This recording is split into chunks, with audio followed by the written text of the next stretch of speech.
day everybody at Southwest United. My name's Chris McCaig. I'm the technical director in our club. I'm here with Dr. Greg Uchaz as part of Proactive Health Group, who we've enlisted as part of our team here in Southwest.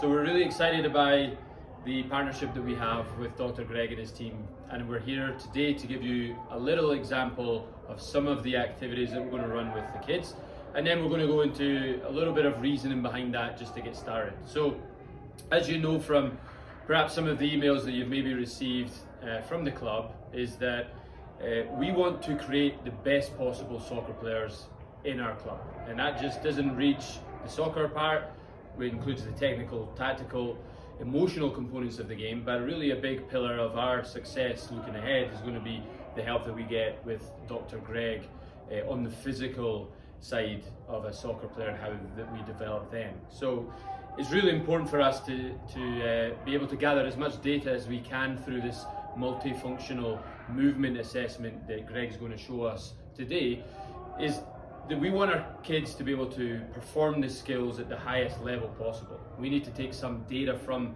their current physical standing to know exactly where they are, and also from those measurements how we can process, go forward, and then keep improving and developing these athletes. We're really excited because I know that we're one of the first clubs as part of the National Youth License that will be performing this test. So we're really hopeful that you enjoy the data that goes far beyond just soccer. It goes to a lifelong enjoyment, hopefully, in sport for your players, for your children. I'll introduce you now to Dr. Greg.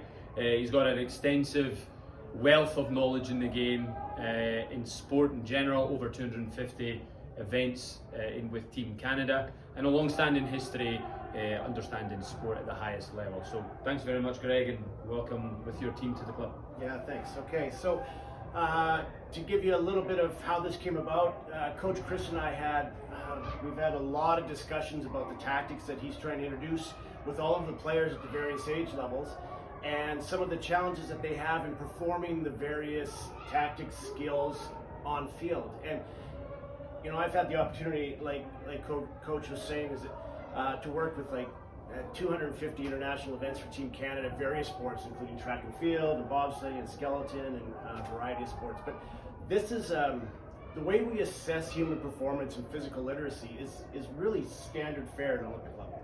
It just doesn't exist really. It hasn't gone down to public knowledge throughout all of the development levels. So we have an opportunity here to find out how these kids are progressing and where their physical deficiencies are. We call it physical literacy, and it allows us to really design the program and the drills and the skills and strength and conditioning and healthcare to really take these kids to the next level. So I thought that what we would do today is just detail some of the exam and some of the various tests that we do that I put you through at one point there, and just show you what we're talking about, because I think it'll help everyone to get a better understanding of some of the testing that we're doing and some of the data that we're going to get. So let's jump into it. So we're not going to do the full exam. It's an exhaustive exam, and it takes a long time with kids. But let's just go through some of the testing. So the first test we do is the squat. It's just a double leg squat. So really what we're doing, I'll do this one. So we're just trying to get the kids to do a squat position, and they're going to go down and then just come straight back up. Seems simple, but there's a lot of deficiencies we see in that. We see how some players, their knees will go forward. A lot of players will just tilt their pelvis because they don't have the ability to keep their body upright. You can even try this at home and see if you can do it. It's a matter of having enough core control to be able to go down into that athlete ready position and then go beyond by keeping a good position of the body. And that's just trying to go down and keeping the chest up instead of flailing forward. Again, you'll see where if there's sort of deficiencies in the ability to do that. And so we have different grading systems we do depending on what we see with that squat test. And it allows us to introduce various skills and training to help the kids get better at this. So that's one. The next one is hip hinge. So I'll do this one as well, and then I'll get you to do the next one. What we see is that our kids today oftentimes have poor posture, and so and they recruit all the muscles improperly. So we're looking for the ability for all of our players to be able to go into an athlete-ready position and just bend their upper body forward without losing the curve in their low back. We're trying to maintain, so we want individual motion of the upper body without the lower body moving. That's really important for all sport and for life, and that ability to go down and maintain that lumbar position and come back up. What we typically see is a lot of this happening. So they can't independently move their lower body from their upper body. So that's another thing. And we have different grades of deficiency in there, and you know, we talk to the coaches and strength and conditioning. How do we fix those deficiencies? What kind of exercises do we introduce for that? Okay, next one is, let's see if we can do it. All it is going to be jumping off the box and just trying to land on one leg. You see you do it? Okay, good. That's actually pretty good. So we're looking for our athletes to be able to just hop off the box, land on one leg, and hold that position for 3 seconds. And then we do the other leg. There's another one we do. Can you pass me that down? I'll do this one. We're just looking to see if the players can just do a lunge in a straight line. So we want them to go down, go into a lunge position, come back up, both legs. Again, looks easy, but we see that there's a lot of deficiency in some of the kids' ability to do this. So this lends itself to stability and the ability to hold your body in a position as you go on one leg and go forward. So we see a lot of kids will go wide, you see a lot of people will fall over, and so again, that comes down to how stable the body is. And that one's really important for us at Southwest, is the stability on the one knee. As me and Greg have talked about our age group curriculum, especially at those younger ages, and as we try and perform the similar skill as we progress through our curriculum. For example, a scissor move, where they're having to hold that position for a long time on the one leg to perform the action through deception of the upper body. So it's really important for that. And how would that all come together in relation to the MCL and the ACL and the knee? Yeah, well, these are huge considerations because most of the injuries that happen in soccer are non-contact, especially with knees, right? And with ankles. So we see a fatigue and we see an altering in the way they move. So they're less efficient in the way they move. If you're less efficient, you expend more energy. And so we see that a lot of these injuries are in the second half of the game and they're non-contact. So the person's fatigued, they're doing altered movement patterns, and they're loading their joints too much. They're loading their ligaments too much because their muscles aren't controlling the movement patterns anymore. Yeah. This is key. This is why we get into this, right? Performance and injury prevention. Yeah, and then there's also a really great stat. Did some research recently with another member of our strength and conditioning team about there are over 700 changes of direction in the game of soccer for each player, and that could be increased on game time. So you notice in Southwest, maybe the roster sizes are getting reduced. From what you're familiar with, we want our players playing more often, getting more touches on that ball, getting more actions to learn. So those 700 changes of direction start becoming maybe 800 or maybe 900. We need to make sure our players are ready for that. So we've had lots of discussions about some of the tactics that you're trying to introduce with the players at various levels. And it's like you said, it's on that one leg for a period of time and trying to do a deception and then going in the opposite direction, right? So, just to deviate from this exam a little bit, all of the players that we're going to be testing have a high degree of skill, right? Or else they wouldn't be playing at this level of soccer, right? Okay.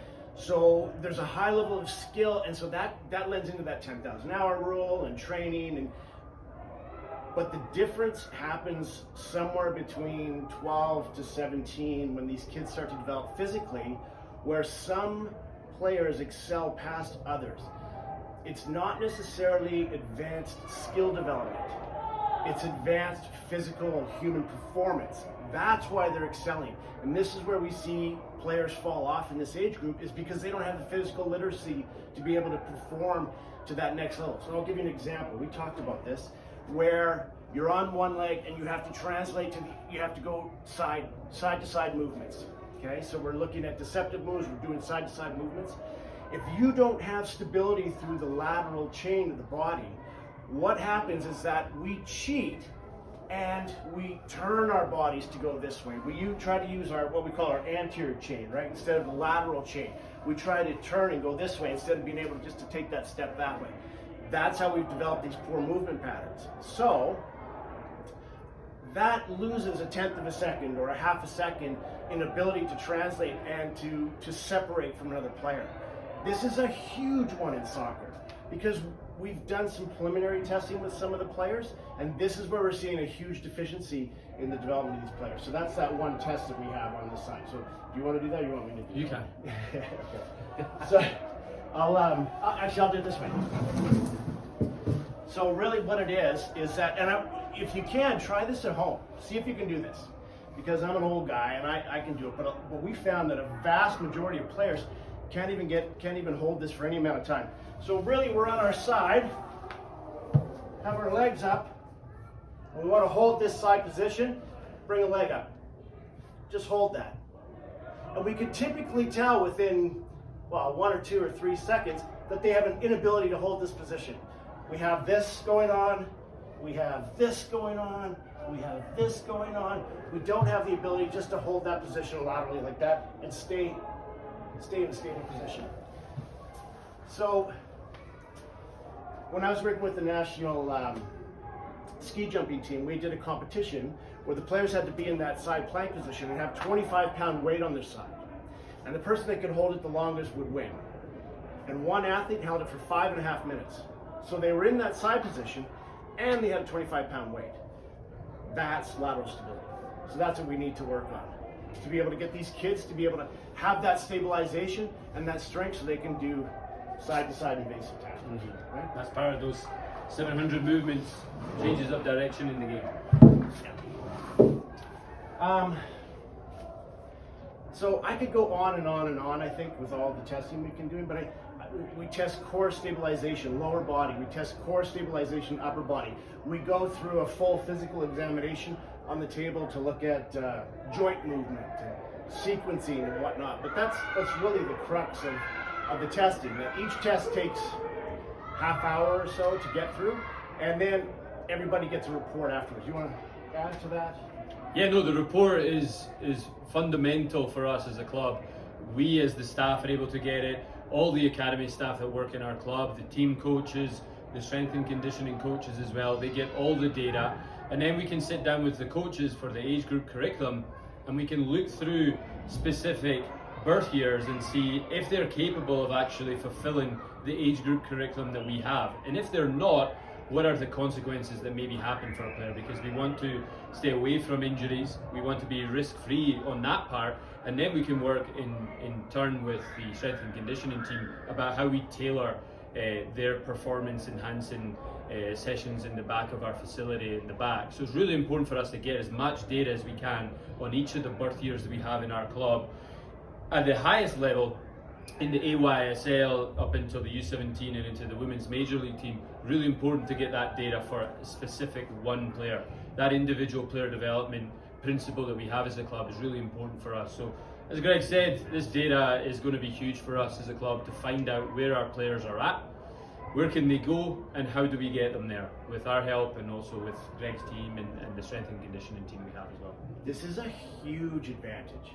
This is a huge advantage for us to tailor the program to help these kids excel to the next level. It gives such an advantage going forward. One point I want to make just before we go. So my team has had the opportunity to do this with a variety of sports. So for example, hockey. So we've worked with a number of private hockey programs in Calgary and done this type of testing. There is a distinctly different patterning of breakdown we see in hockey in these young players as opposed to soccer. So it's very, very interesting to see all the different types of breakdown based on the various sports. And I think it's because kids really engage early and they do this early specialization in sports, and so they develop really strong muscle sequences in certain directions and not others, and they compensate and whatnot. We can make physical studs out of this. We can make true athletes out of this that can excel to the next level. So that's sort of the crux of what we're doing. Yeah, so thanks very much for listening in. We hope we've not taken up too much of your time, but we felt it necessary for us to explain in a little bit more detail about what our goals are to try and achieve the best possible soccer players we can at Southwest United. So again, thanks to Greg and his team. We look forward to performing these tests and getting all the data back that we can, and we hope that you as members of Southwest really valuable this testing. It will bring out more than just soccer components to your player. So thanks for listening. We'll catch you on the field hopefully very shortly. Good stuff.